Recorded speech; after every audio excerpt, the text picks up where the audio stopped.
Joining us to talk about politics today is Juan Pablo Villasmil. He is with an organization called Young Voices, and he is a young voice. He's a journalism fellow with the Intercollegiate Studies Institute, writes for The Spectator World. Juan Pablo, thanks for being here today. Thank you very much for having me.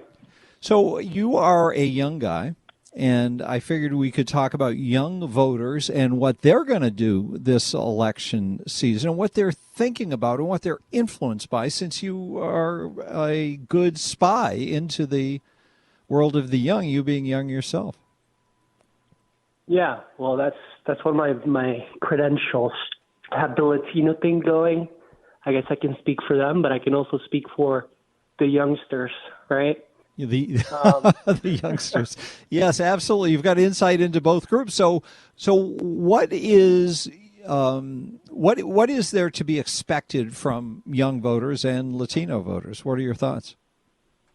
Yeah, so like the American population writ large, there's dissatisfaction with both candidates.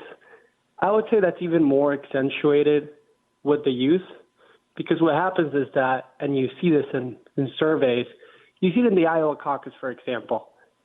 Donald Trump underperformed the most with young voters, and he overperformed the most with those that were 65 and older.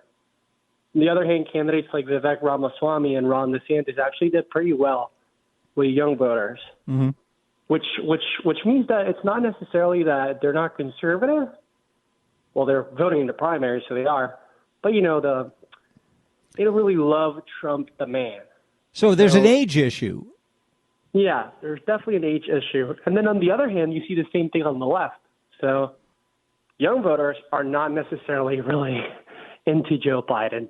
Why? Because the progressive base, which is composed of young people, don't love Joe Biden. They would rather have a Bernie Sanders or... They want a radical who's more anti-American than him. Yes. And how about the Republican voters? What is a say 25-year-old Republican voter think about Donald Trump? Why wouldn't he find appealing all the bombast and the toughness?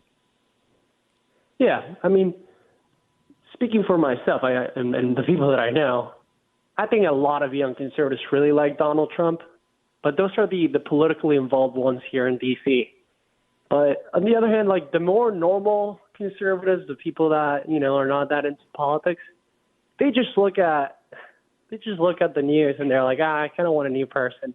Mm-hmm. And for a little, Vivek Ramaswamy was kind of that person. He was, especially him, because he was on social media a lot and he targeted the youth more than anyone else. And that's one of the reasons why he overperformed with the youth. I feel like if you ask a room full of 25-year-olds who your favorite candidate is, you'll get a few Vivek Ramaswamys. If you ask that to old people, they'll just like look at you and say, like, who is that man? Vivek? What is that? Is that a food? What is that?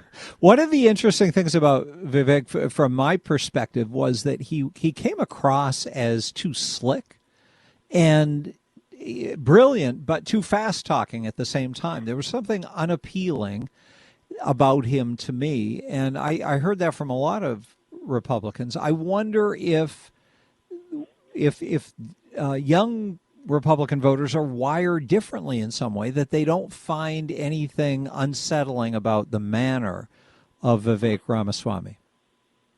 I think that's actually a fantastic point. I think that it has to do with, in part, style, but also the issues that kind of give the background to that style. So Vivek's style is, angry, fast talking, not angry like in the sense that he's just like screaming at people, but he's like rightfully pissed, if I can say that. And he talks about America and how our institutions have been overtaken and DEI and all these like new issues. And he talked about the need for a new generation, a new administration, radical institutional change. And this is something that in particular is very normal with the youth and not necessarily something shared by those by that are older than other us. demographics. So what is that exactly? Can you dig into that a little bit and clarify? Yeah, so the way I would explain it to you would be a lot of young conservatives did not grow with Ronald Reagan. They grew with Donald Trump. A lot of young conservatives, like myself, and I look at this like introspectively. The first election that I paid attention to was an election where the main candidate was Donald Trump. Now I was a 15-year-old, I think. In 2016, 2015, 2016. Yeah, so that definitely has an impact on how we view politics. So with that came the issues as well. Like the issues of our time are like immigration and DI and woke and all these conversations that we're having as a country. Not really like communism or taxes or none of that really remains central in the way young people view conservatism, not because they like love those ideas or because they want higher taxes or because they like don't care about communism, but it's not what they grew up hearing. So they've been weaned on certain issues that they stick with, and that remain a priority. And those, would you say, immigration's the top of the list on that? Yeah, I would say immigration is like one of the big ones. Like every young conservative who's involved and who's like me, cares about immigration because the border is like what everyone has been talking about, and we don't really have. Like we don't really remember a time where the border wasn't an issue. Like it's been an issue ever since Trump came down that escalator. Now, as I remember your background, you were born here but grew up in South America. Is that right? Yeah. So how do you feel? Can you explain your feelings on immigration as somebody with that background? Do you think that everybody should be welcomed into the country and dreamers should have a red carpet rolled out, or do you have a more of a conservative American perspective on that? Yeah, I mean, this is where I think in general we don't need to look at immigration as an inherent benefit or an inherent negative. It's really like context dependent. But today's context, I think, gives us a good answer. And today's context is we're a deeply divided nation. A lot of illegal immigration is happening. I think December, it shattered records. I'm not sure if January shattered records too, as the most amount of people crossing the southern border in American history. And that's just unsustainable. So I think even most Latinos, I'll put my Latino hat here on for a second. Okay. Most Latinos that can vote, and most Latinos that can vote are citizens, at least those that can't vote legally, right? If you ask them, like, are you okay with millions of people crossing the border illegally? They'll say no. Why? Not because they're like hate their own race or they want to be white. No, because they, they believe in laws. And even in you see this in like Latin American countries too. It's really funny. Latin American countries have debates over immigration too all the time. Like Mexicans don't want all these other people crossing through on their way to the States or anything. Yeah, yeah. Or even coming to Mexico. Is that what you're saying? Yeah, even Colombians. Like Colombians, there have been a lot of Venezuelans crossing the border. And those conversations are normal and they should be had. Like ignoring them and just being like, oh, like humanity, there's no borders. Like that's really lovey-dovey and that's cute, but it does have effects, economic effects and cultural effects. And if you don't talk about those, you're going to be hit by them. Sure. We're talking with Juan Pablo Villasmil. He is with an organization called Young Voices. He is a young voice, a young Hispanic voice, and we're talking about immigration with him. He also writes stories. You can find him at the Spectator World, and he's got some really good columns, so check him out there. This age difference and this experience difference of being an immigrant, does that or coming from an immigrating family and with people who who really look to the United States as opportunity, the same way people growing up here do.